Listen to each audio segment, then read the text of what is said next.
नमस्कार, मेरा नाम राम मोहन राव, मैं वी फर्नीचर तेनाली से। मेरा आज का टॉपिक है जो लेडीज को खासकर यूजफुल होगा, वैसे सभी के लिए है, बाथरूम। एक बाथरूम को 3 महीने तक बिना धोए कैसे इस्तेमाल करें।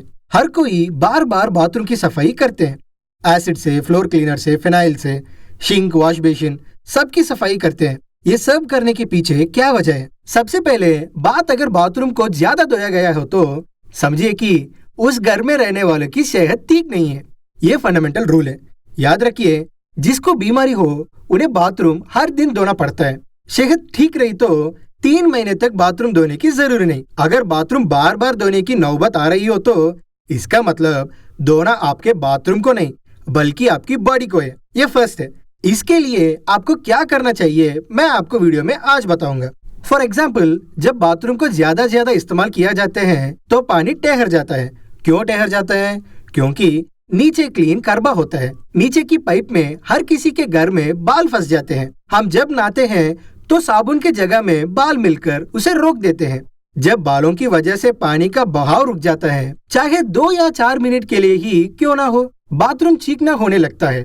हमारे नहाने एक बाद साबुन के जगह वाला पानी रुक जाता है, समझो बाथरूम गंदा हो गया। रह कर हरा भी होने लगता है, तब तो धोना ही पड़ेगा। जनरली सभी पूरा बाथरूम धोने लगते हैं, उसकी जरूरत नहीं। मैं आपको जहाँ पानी रुक जाता हो उस जाली को रोज सफाइयाँ करें। आप बाथरूम में जाते हैं, टॉयलेट जाते हो ना, वहाँ बैठते हो। आप टॉयलेट में बैठते रहो, तब कुछ ना सोचे, बाथरूम पर ही ध्यान रखें। बाथरूम के चारे कोने ध्यान से देखें। उस पर बाल हो या रीता यूज करते हो तो रीता के बीज, या अपने शैम्पू के पाउच को काटा हो तो उसका छोटा सा हिस्सा फेंका हुआ हो, ऐसे पीस तुरंत निकल दे, डस्टबिन में डाल दे। ये हर रोज करें तो वो क्लीन ही रहेगा। बैठे हुए काली ही होते हैं ना, वो कोई भी हो, सभी को ध्यान रखना चाहिए। औरतों से ज्यादा ये जिम्मेदारी मर्द को लेनी चाहिए, क्योंकि औरत थोड़ी सेंसिटिव होते हैं, उस पर हाथ रखने के लिए हिचकिचाते हैं। वही अगर मर्द हो तो झाट से उठाकर डस्टबिन में डाल देते हैं, फिर हाथ धो लें। इतना ही पर बाथरूम पूरी तरह से चिकना हो गया हो तो एसिड क्लीनर्स का इस्तेमाल कर बाथरूम भी खराब होगा और पानी सेहत भी, क्योंकि इसका ज्यादा इस्तेमाल अच्छा नहीं होता। इससे भी जरूरी बात यह कि शौचालय का इस्तेमाल होने के बाद फ्लश करते हैं, जिससे वो साफ हो जाता है। और अगर बच भी जाए तो गन से उसे साफ कर दें। अगर ऐसा ना करो और गंदगी रह गई तो इसका मतलब है आपकी सेहत ठीक नहीं है। तुरंत आपको अजवाइन का पानी या आप कोई कायम चूरा जैसे जानते हो, जो भी आप लेते हो वो ले लें।